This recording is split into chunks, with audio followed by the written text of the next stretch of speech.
トルじゃあ開けていくよー。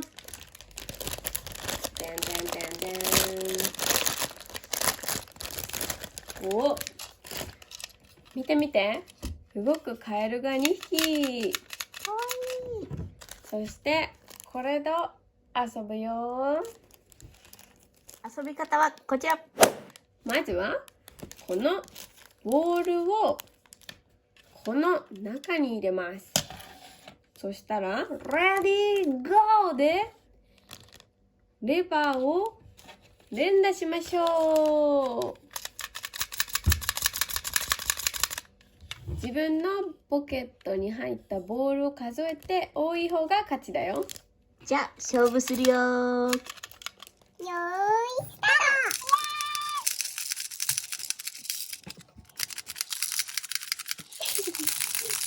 食べるよ食べるよ。どっちがいっぱい食べれるかな。絶対最後の1個食べてやる。取りたい取りたい取りたい。ゲーム終了。数えてみるよ。じゃあまず緑カエルさんから数えるよ。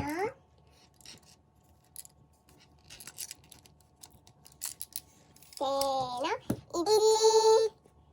2、3、4、5、6。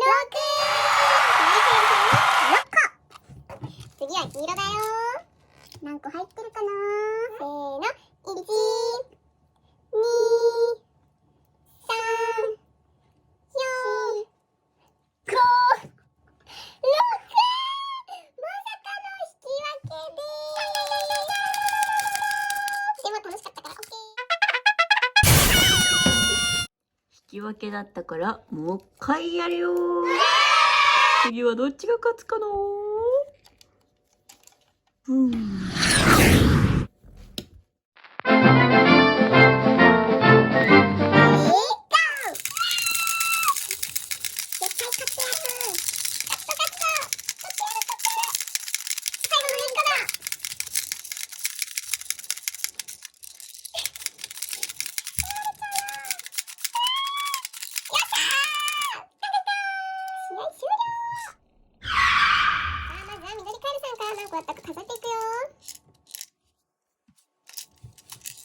せーの、1、2、3、4、5、6。6個でした。次は黄色カエルさん。何個取れてるかな。せーの、1、2、3、